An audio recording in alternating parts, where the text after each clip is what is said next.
नमस्कार, मैं हूं मयूरिका और आज वीएनएम टीवी पर मुद्दे की बात में होगी एक बहुत गहन चर्चा।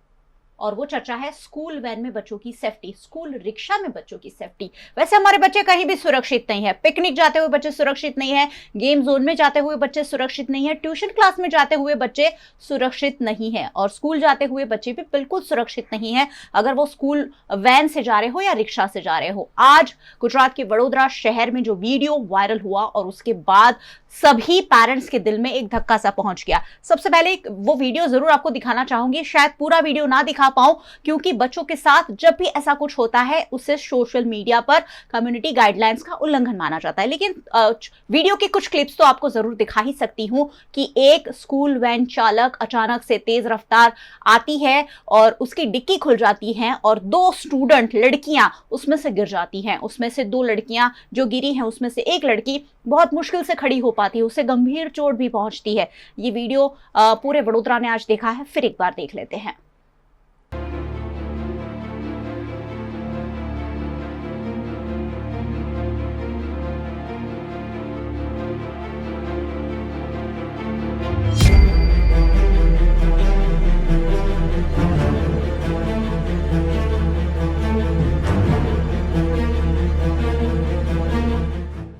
ये वीडियो जिसने भी देखा उसने स्कूल वैन की लापरवाही, स्कूल वैन चालक की लापरवाही को सरेआम उस पर सवाल उठाए। स्कूल वैन में जिस तरह की लापरवाही बच्चों के साथ बरती गई उससे क्या असर पड़ता है।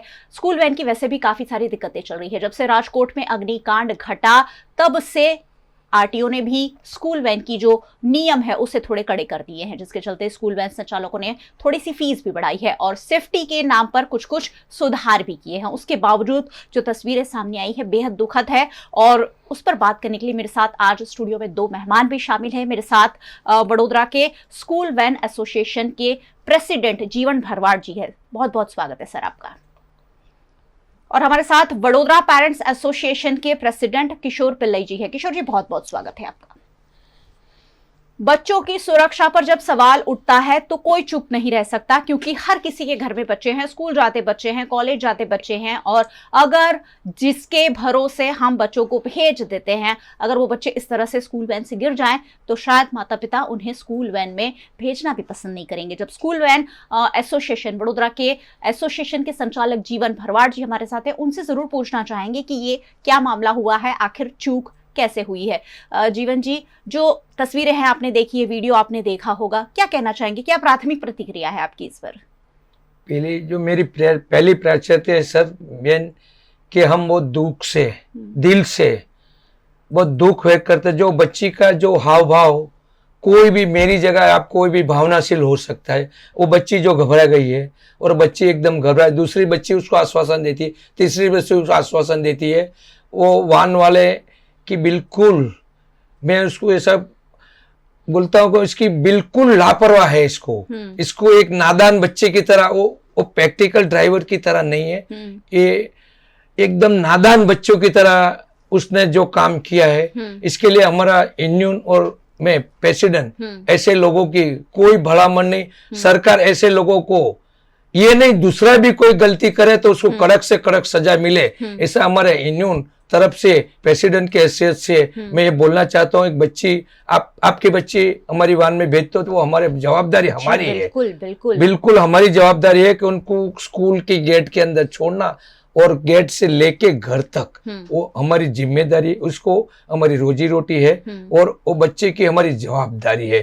जैसे स्कूल वाले ने स्टेटमेंट दे दिया कि हमारी गेट की बाहर जवाबदारी नहीं है, ऐसे हम हमारी जवाबदारी से मुकरते नहीं है बहन। हम हमारी जवाबदारी बिल्कुल स्वीकारते हैं और हम बिल्कुल बहुत दुख के साथ आज हमको कहता है, हमको जो सरकार ने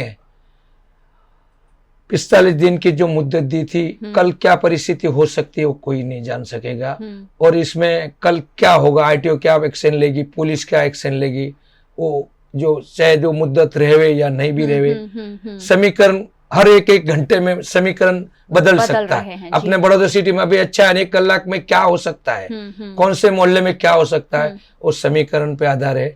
इसके लिए जीवन भाई, जो वीडियो आपने देखा एग्जैक्टली हुआ क्या है? ये गाड़ी कौन सी है और बच्चे जो गिरे वो किस तरह से गिरे? क्या बच्चों को डिक्की में बिठाया गया था? क्या है पूरा, आपको क्या समझ में आया इसमें?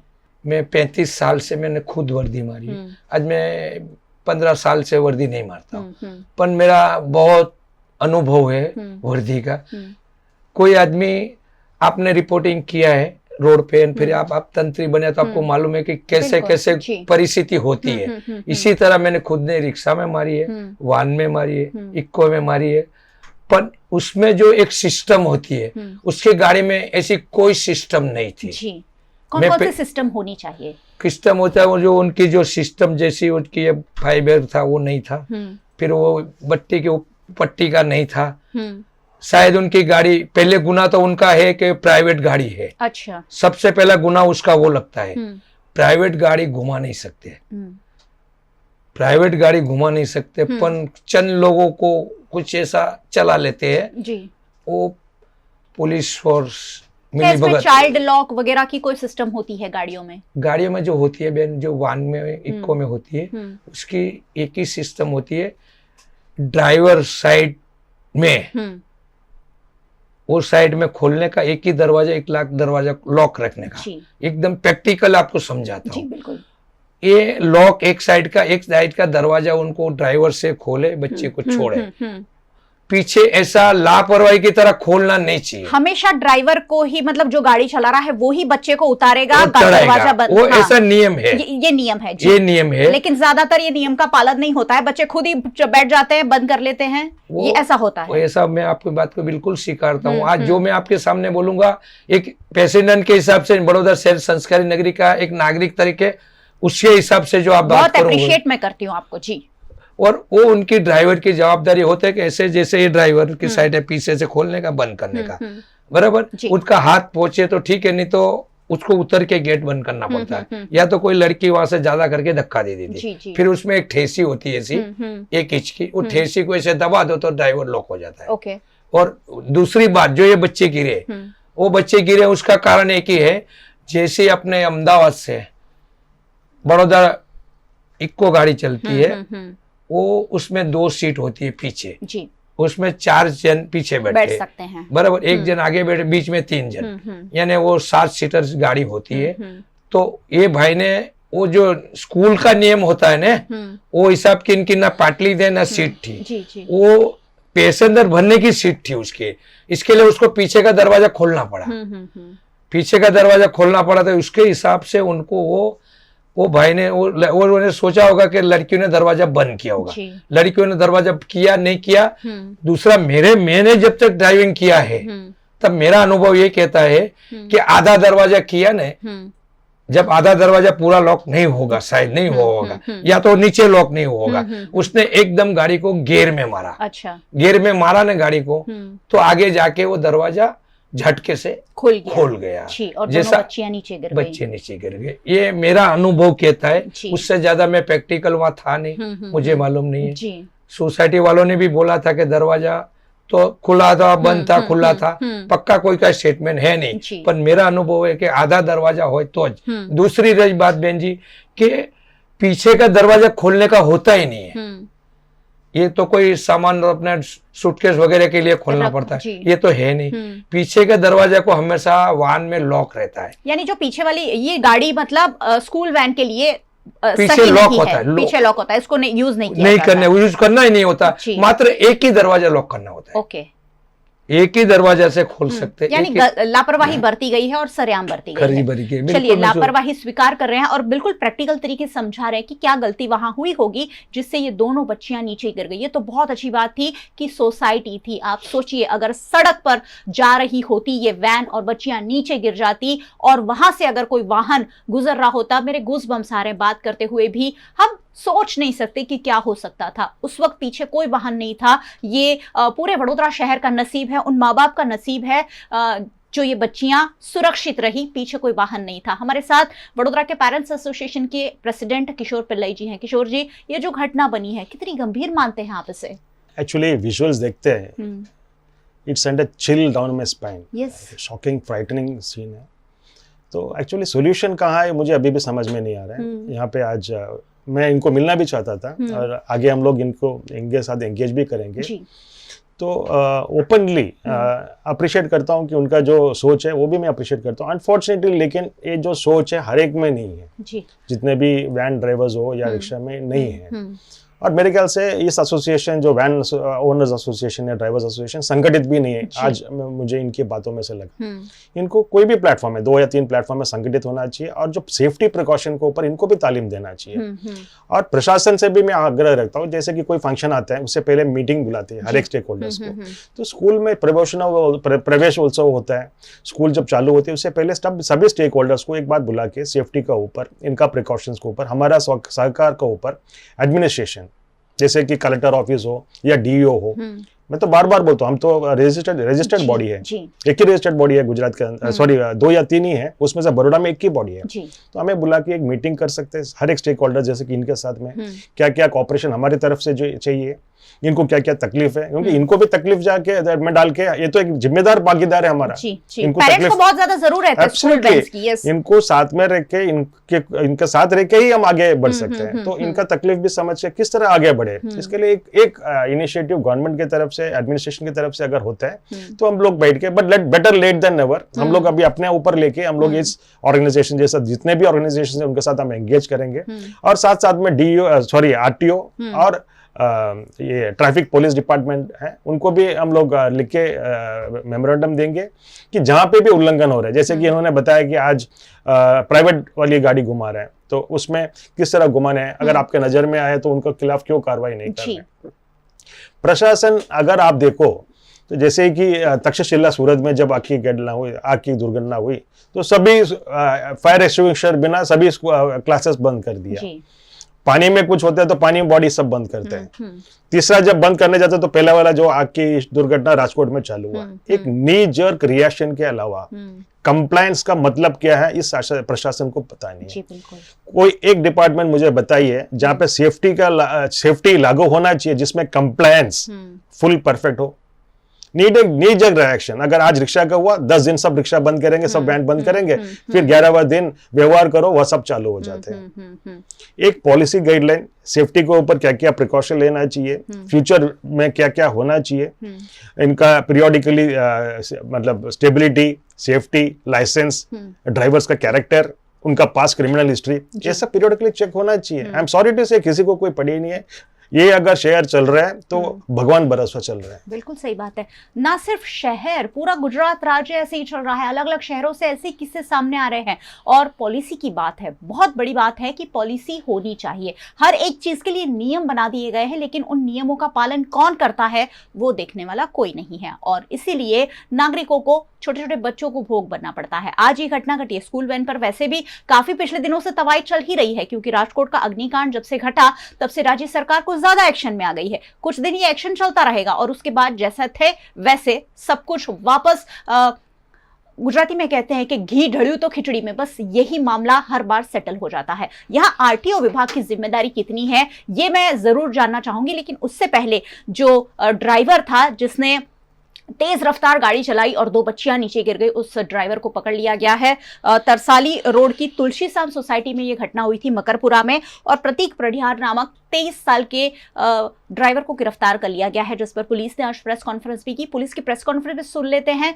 क्या कहना चाहते हैं और आगे किस तरह की कार्रवाई होगी, और उसके बाद हमारे मेहमानों से जानेंगे कि आरटीओ विभाग की लापरवाही इसमें कितनी है।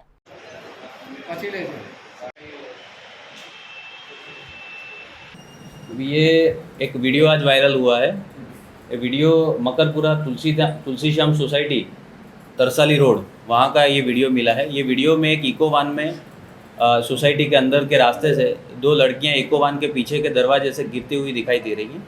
ये वीडियो की तपास की तो वीडियो में जो इको गाड़ी है, इको गाड़ी का नंबर है GJ6PF4237। ये इको गाड़ी का जो ड्राइवर है उसका नाम है प्रतीक महेश भाई पढ़ियार, 23 साल की उसकी उम्र है और तरसाली हुडा का मकान का वो रहवासी है। उसको अभी राउंड अप किया है और IPC 279, 336 और MV एक्ट की सभी कलमों मुजब उसमें ऑफेंस रजिस्टर किया हुआ है और हाल आरोपी राउंड अप है। तो जैसे ही आज वीडियो वायरल हुआ वैसे ही पुलिस ने आनन फानन में पुलिस अपना सब कुछ काफिला लेकर तुलसी श्याम सोसाइटी में पहुंच गई। ये जो सीसीटीवी था उनसे भी पूछा गया कि आखिरकार कैसे ये घटना हुई, क्योंकि वहां सीसीटीवी में ही काफी 3-4 लोग दिख रहे हैं जो बच्चों को बचाते हैं। उसके बाद बहुत सारे लोग आ जाते हैं। एक व्यक्ति जो है वहां रहने वाले, वो बच्ची को उठा के अपने घर में ले जाते हैं क्योंकि बच्ची चलने के लायक भी नहीं होती। हो सकता है कि उसके पैर में गंभीर चोट आई हो। बच्ची के पेरेंट्स अभी तक नहीं सामने आए हैं या बच्ची है उसका नाम नहीं उजागर हुआ है। लेकिन आरटीओ विभाग, अगर प्राइवेट गाड़ी थी तो स्कूल वैन उसमें कैसे चल रही थी? प्राइवेट गाड़ी को क्या आरटीओ इजाजत देता है? और पेरेंट्स क्या कर रहे थे? पेरेंट्स की जिम्मेदारी पर भी मैं जरूर बात कहूंगी। सबसे पहले जीवन भाई से पूछूंगी, आरटीओ की जिम्मेदारी इसमें कितनी होती है? जो अलग अलग गाड़ियां होती है वो रजिस्टर्ड होती है आप लोगों की कि एसोसिएशन में इतनी गाड़ियां रजिस्टर्ड इतनी चलेगी कि कोई भी चला सकता है? जीवन भाई बहन, आपने जो पहला सवाल पूछा आरटीओ का, आरटीओ का जवाब मैं बाद में दूंगा। रजिस्टर जो आज आपने वहाँ, हमारे वहाँ 10,000 वाहन है जी, 10,000 वाहन है। करीब 500, ज्यादा में ज्यादा 500 से 1000 रिक्शा है। अच्छा, उसमें से कई लोग ऐसे होते हमारे मेंबर होते हैं, कई लोग हमारे मेंबर नहीं होते, तो हम जबरदस्ती कोई सु मेंबर बना नहीं सकते। जो हमारे को अच्छा लगते है वो लोग बोले कि हमको मेंबर लेना, हम लोग मेंबर लेते। लेकिन आज एक घटना की वजह से पूरे एसोसिएशन को असर पड़ेगा जीवन भाई। जो एक्शन होगा आपके पूरे स्कूल वैन चालकों पर होगा। आपने जो बोला बिल्कुल सही है। कल से जो होने वाला है और सभी पे एक ने गुनाह किया हजारों दंडाए गए जी, बिल्कुल। आपने दूसरा में आरटीओ का सवाल बोला, आप आरटीओ को फोन करके पूछो 2019 से एक भी परमिट क्यों नहीं दिया। आज 2 दिन से मेरे नाम से वो पेपर में चला रहा है कि जीवन भाई हमारे पे एलिगेशन करता है। तो मैं मेरे आपको सामने में मेरे मोबाइल में वीडियो दिखाऊं, कितने लोग हमारे फाइल दिखाएंगे कि भाई हमारी गाड़ी प्राइवेट से पार्किंग जो करो और जो टैक्सी है उनको आप परमिट दो। तो 2019 से उसने बिल्कुल बंद कर दिया, पूरे गुजरात में बंद कर दिया है। जब हमने स्ट्राइक किया पूरे गुजरात में, स्ट्राइक तो रद्द नहीं वालूंगा, वर्दी से वेगड़ा रहो। इतने जिसको चलाना उस चलाओ, नहीं चलाओ उनकी मर्जी। पूरे गुजरात की जब असर पड़ी तो उन लोगों ने सरकार को हमको बुला के 45 दिन की मुद्दत दिया और आरटीओ को ऐसा आदेश अभी तक दिया नहीं है सरकार ने कि भाई इनकी गाड़ियां पास करो। कल हमारा जो प्रेसिडेंट है पूरे गुजरात ना धर्मेंद्र भाई, वो कल संघवी साहब को खुद मिलने गए। वो मेरे मोबाइल में कल की मीटिंग है और संघवी साहब ने जब आदेश किया तब अब एग्री होने वाले हैं। पर एक भी परमिट पूरे गुजरात से क्यों परमिट नहीं दी? नहीं देते नहीं वो लोग। लेकिन क्या वजह कुछ बता रहे? कुछ बताते नहीं। बोलो हमारे पास ऐसा कोई नियम नहीं। हमने पहले का परमिट दिखाया कि पहले देते थे, अभी क्यों नहीं? बोले अभी कुछ नए आएंगे, सुधारा वधारा होंगे। इसलिए प्राइवेट गाड़ियां चलाने के लिए ड्राइवर मजबूर है, ऐसा? हाँ, ऐसा बिल्कुल। अच्छा, सड़कों पर जब प्राइवेट गाड़ियां, मैं एक शब्द और बोला, प्राइवेट जो गाड़ी है उसको टैक्सी करने के लिए तैयार है। अच्छा, वो एग्री में मीडिया के सामने झूठ नहीं बोल सकता, वो एग्री है। पर वो भी ऐसा धक्का खिलाते आते जाते हैं। पर मेन बात 14 बालकों का परमिट एक्स्ट्रा होता है, उसका बीमा 500 रुपया अलग होता है, उनका टैक्स अलग होता है। ये गाड़ी का 20,000 टैक्स होता है तो उसका 35,000 टैक्स होता है। लेकिन कई लोग टैक्स के हिसाब से वो गाड़ी पार्सिंग नहीं करा। दूसरी लोग, अभी जो मेरी गाड़ी प्राइवेट है उसको लोन अभी मैंने लिया है, तो जो टैक्सी की गाड़ी है उसको लोन ट्रांसपोर्ट तो एनओसी देगा नहीं जब तक लोन है। तब एनओसी कंप्लीट हुआ उसके बाद वो टैक्सी कराए, वो ट्रांसपोर्ट नहीं करा सकता। आपके माध्यम से मैं अपील करता हूँ बैंकों वालों को कि गाड़ी पे लोन वही रखे और एक ऐसी एनओसी देवे टाइम पर वाली कि ये एनओसी से उनकी गाड़ी प्राइवेट से टैक्सी हो जाए। ऐसी आपको भी मैं अपील करता हूँ, सरकार को भी एक अपील करता हूँ, क्योंकि अभी 10 साल की के 5 साल की लोन है, तब तक तो वो टैक्सी मैक्सी करा ही नहीं सकता है। मैं मानती हूँ कि स्कूल वैन संचालकों और स्कूल वैन के जो एसोसिएशन, स्कूल वैन जो चलाते हैं, स्कूल की रिक्शाएं चलाते हैं, उनकी भी समस्याएं हैं और सरकार उनकी भी समस्याओं को नहीं सुन रही है। लेकिन बात यहाँ हो रही है बच्चों की सुरक्षा की। आखिरकार इसमें पेरेंट्स कितने जिम्मेदार है? जीवन भाई, कितने बच्चों को स्कूल वैन में ले जाया जा सकता है? कितनी की इजाजत है? मैडम, हमारे पास 14 बालकों की 14। और देखो आपके मेरे हिसाब से आपको कभी विको में बैठे हो तो 7 सीटर होते, 7 सीटर, उसको डबल 14 बच्चे। और जो 5 सीटर विको होती, 2 जात की सीट उनको आती है सीट, एक 5 सीटर को 10 जी। और जो ऑटो होती है 3 की होती है उसको 6। अच्छा। दर एक सीट को डबल। अच्छा, डबल। और कितने फीस, अभी आप लोगों ने कुछ फीस भी बढ़ाई है? नहीं मैडम, अभी तक हमने कोई फीस हमने नॉर्मल ऐसा दूसरे शहरों में नॉर्मल 200-300, हमारे वहाँ 50 से 100 रुपया अभी बढ़ाई है। 50 रुपए से 100 रुपया नॉर्मल, क्योंकि अपना एरिया बड़ौदा का छोटा है, इसके लिए नॉर्मल अभी गुजरना चाहते हैं, इसके लिए हम लोग फी नहीं बढ़ाई, नॉर्मल नहीं बढ़ाई। दूसरी बात, सरकार के नियम में रहना होगा तो फीस बढ़ाएंगे तभी तो कुछ मिलेगा। बिल्कुल बिल्कुल। देखिए, अगर स्कूल वाले फीस बढ़ा रहे हैं, लाखों में बढ़ा रहे हैं, तो आप 100 रुपए बढ़ाते हैं, उससे कोई विरोध नहीं है। अगर बच्चों को आप सुरक्षा देते हैं तो 100 रुपए देने में पेरेंट्स को कभी भी शायद दर्द नहीं होगा, तकलीफ नहीं होगी, लेकिन पेरेंट्स भी कहीं ना कहीं अपनी जिम्मेदारी से चूक जाते हैं। पेरेंट्स एसोसिएशन के प्रेसिडेंट भी हमारे साथ है। सर, क्या पेरेंट्स की भी जिम्मेदारी बनती है इसमें? बहुत सारे 14 से तो बहुत ज्यादा बच्चे कभी कभी भरे जाते हैं, और 14 बच्चे भी, अगर 7 सीटर गाड़ी है तो उसमें 14 बच्चे अपनी बैग के साथ बैठे, वो तो वही हो जाता है जैसे भेड़ बकरियों को भर के ले जा रहे हैं। इसमें पेरेंट्स को कुछ खास सोचना चाहिए। एक्चुअली पेरेंट्स का यहाँ पे कोई से होता ही नहीं है। ये जो इनका समस्या है उसको एकदम माइन्यूटली उतर के स्टडी करना चाहिए गवर्नमेंट को, या यहाँ का जो भी जिम्मेदार, मैं बार बार गवर्नमेंट क्यों बोलते, सत्ता में जो है वही कर सकते हैं। फॉर एग्जांपल, अगर यहाँ पे प्रीपेड सिस्टम देखिए, रेलवे स्टेशन में उतरते हैं, प्रीपेड सिस्टम, गोरवा जाने के लिए इतना रुपया फिक्स हुआ है। अभी इनका जो प्रॉब्लम है, उनका वायबिलिटी, एक स्टूडेंट को फॉर एग्जाम्पल गोरवा से उनका नजदीक वाला स्कूल में जाने के लिए कॉस्ट कितना होता है, तो इसके हिसाब से एक बार इनका भी अगर फिक्स हो जाती है, फिर मैक्सिमम कैपेसिटी के हिसाब से उनको डिवाइड करके इनका एक बार फिक्स, एक साल में एक ही बार फिक्स करना होता है। प्रीपेड रिक्शा का अगर फिक्स हो सकता है, प्रीपेड टैक्सी का अगर फिक्स हो सकता है, इनका भी प्रीपेड जैसा इनका एक कैलकुलेशन होना चाहिए। इनका तो फिक्स होगा कि एक स्कूल वाला वैन इस स्कूल से लेके वहां पे जा रहा है। मैंने देखा मैक्सिमम एक्सीडेंट जो हो रहा है, एक ओवर क्राउडिंग की वजह से होता है, दूसरा हरी भरी, ड्राइवर को ऐसा है कि इसको खत्म करके कैसे भी करके, बहुत तेज गाड़ी चलाते हैं, सुबह सुबह बहुत तेज गाड़ियां चलाते हैं, उन्हें लगता है कि सड़कों पर कोई है ही नहीं, बहुत तेज गाड़ियां चलती हैं। और मैंने देखा है कि गाड़ी रोकने से पहले बच्चों को उतरने के लिए बोलते कि उतर जाओ, और जैसे ही गाड़ी चालू, गाड़ी से ही उतरना चालू कर देते हैं। ये क्यों? बिकॉज़ पेरेंट्स भी बहुत हरी करते हैं कि 5 मिनट बच्चे लेट हो गए, फोन पर फोन, इस तरीके का मैंने देखा है। तो माइन्यूटली जाके एक एक मुद्दे के ऊपर इनके साथ बैठ के कोई भी निराकरण जब तक नहीं लाते तब तक ये समस्या, हम लोग चर्चा करते रहेंगे, एक्सीडेंट्स होते रहेंगे, तमाशा देखते रहेंगे, सॉल्यूशन नहीं आएंगे।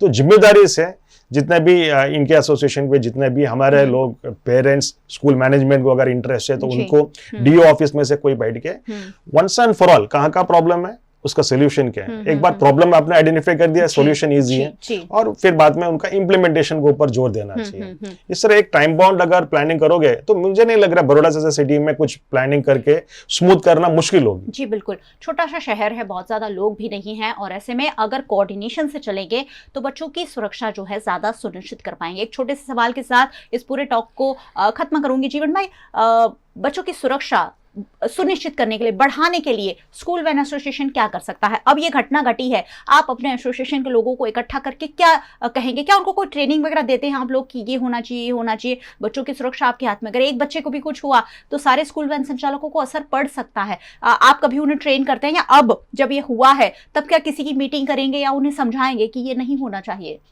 बहन, आपने बहुत अच्छा प्रश्न पूछा है। ये लोग, मैं मेरी तरफ से तो करता हूँ, पर अकेले आदमी इस दुनिया में कुछ नहीं कर सकता। ये पुलिस की भी जिम्मेदारी है, आरटीओ की भी जिम्मेदारी है।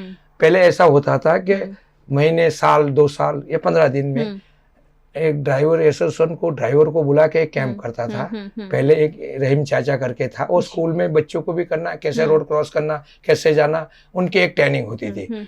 जैसे उनकी ट्रेनिंग होती थी ऐसे पूरी हो जाए बच्चों की, ऐसे हमारे ड्राइवर की एक ट्रेनिंग होती थी, कोई हॉल में होती थी, वो लोग हमारी मीटिंग करते हैं। पर पुलिस को मैं ऐसा नहीं बोलूंगा लापरवाही, पर जो कामगिरी होने होती है, पहले एक कमेटी होती थी, हर कमेटी वो काम करती थी। अभी कई सालों से कोई ना कमेटी का पता है, कोई को कोई पता नहीं है, और कोई ना पुलिस की भी कोई जिम्मेदारी नहीं है, जैसे हमारी भी कोई जिम्मेदारी नहीं है। मैं तो ऐसा समझता हूँ कि हम कुछ नहीं कर पाते हैं, पर पुलिस, आरटीओ और यूनियन, इनकी एक साल में 15 दिन में उनको एक कैंप होना चाहिए, उसको एक मार्गदर्शन होना चाहिए, तो उनको मालूम पड़े कि भाई इस तरह करो, इस तरह, और उसमें टिकली सूचना देना, ये गुनाह करोगे तो ये लगेगा, ये गुनाह करो तो ये लगेगा, तो आदमी को थोड़ा जानकारी भी मिलेगा, उनका मन में डर भी रहेगा, तो वो जरूरी है। पर मैं पहले अभी भी बोलता हूँ, मेन जवाबदारी आरटीओ की है। आरटीओ कोई लापरवाह है बिल्कुल, चलिए, आरटीओ, पुलिस और स्कूल वैन चलाने वाले जो भी लोग हैं, सबको मिलकर बैठना पड़ेगा और इस पर ठोस निर्णय लेना पड़ेगा। किशोर जी से भी आखिरी सवाल पूछ लेती हूँ, अब पेरेंट्स क्या कर सकते हैं इसमें, किस तरह अपने बच्चों की सेफ्टी को सुनिश्चित कर सकते हैं? बच्चों को गाइडलाइन दे सकते हैं कि जब वैन में ट्रैवल करो तो जो जो मुद्दे हैं उनको निपट रहे हैं। For example safety girl child की होती है या बच्चों के होते हैं कि good touch, bad touch, bad behaviour, उसको ऊपर ट्रेनिंग देना चाहिए और आइडेंटिफाई करने के लिए तरीका किस तरह आइडेंटिफाई किया जाए।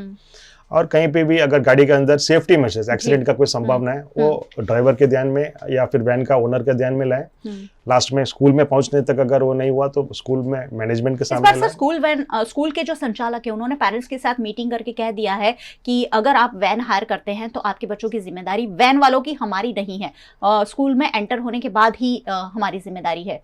तो ये ऐसा ही कोई नियम है क्या? एक्चुअली नेम के हिसाब से कोई चीज नहीं चल सकता है। स्कूल वाला का जिम्मेदारी से वो मुकट नहीं सकता है। उनको अगर प्रॉब्लम है, कोई वैन में अगर सेफ्टी के हजार्ड है और वहां पे पहुंचे अगर रिपोर्ट किया तो उनको इंटरफेयर करना ही पड़ेगा। जी। और ये अगर उनका जिम्मेदारी से मुकरना वो गुनाह भी होता है। अगर उनके ध्यान में कोई गलती लाता है और अगर उनके ऊपर वो लोग पगला नहीं भरते हैं तो उनका गुनाह भी बन सकता है। बिल्कुल सही बात है। मुझे लगता है स्कूल वालों की जिम्मेदारी बहुत बड़ी और स्कूल इसको बहुत अच्छी तरह हैंडल कर सकते हैं। अगर स्कूल के पास अगर 10 वैन आते हैं तो 10 वैन वालों को बुलाकर उनके पास परमिट है कि नहीं चेक किया जा सकता है, वो कौन कौन से नियमों का पालन कर रहे हैं कि नहीं, उनकी गाड़ियों में सुविधा है कि नहीं, चेक किया जा सकता है। पुलिस 10,000 गाड़ियों को चेक करेगी, उससे स्कूल 10 या उसकी 15-20 हो, जो भी गाड़ियां हैं चेक कर सकती है। वैसे पुलिस की जिम्मेदारी है, सरकार की, प्रशासन की, हर किसी की जिम्मेदारी है। पेरेंट्स की जिम्मेदारी बहुत बड़ी है। अगर आपके बच्चों को भेड़ बकरों की तरह भर के ले जाया जाता है तो पैसे दीजिए, ज्यादा पर्सनल गाड़ी हायर कीजिए, खुद लेने छोड़ने जाइए,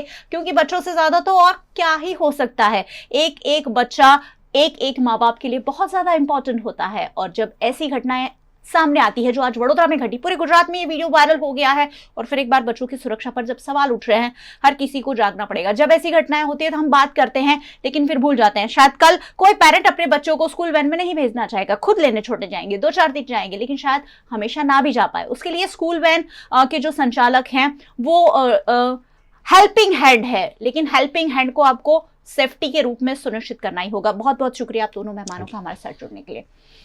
बहुत बहुत शुक्रिया आप सबका भी हमारे साथ जुड़ने के लिए। वैसे आपको तो जुड़ना ही है क्योंकि ये बातें हो ही आपके लिए रही है। वीएनएम को आप यूट्यूब चैनल पर देख रहे हैं, जरूर देखते रहिए और सब्सक्राइब कर लीजिए, बेल आइकन भी प्रेस कर दीजिए। रोज रात 8 बजे मुद्दे की बात लेकर आती रहूंगी जो आपसे जुड़ी हुई होगी।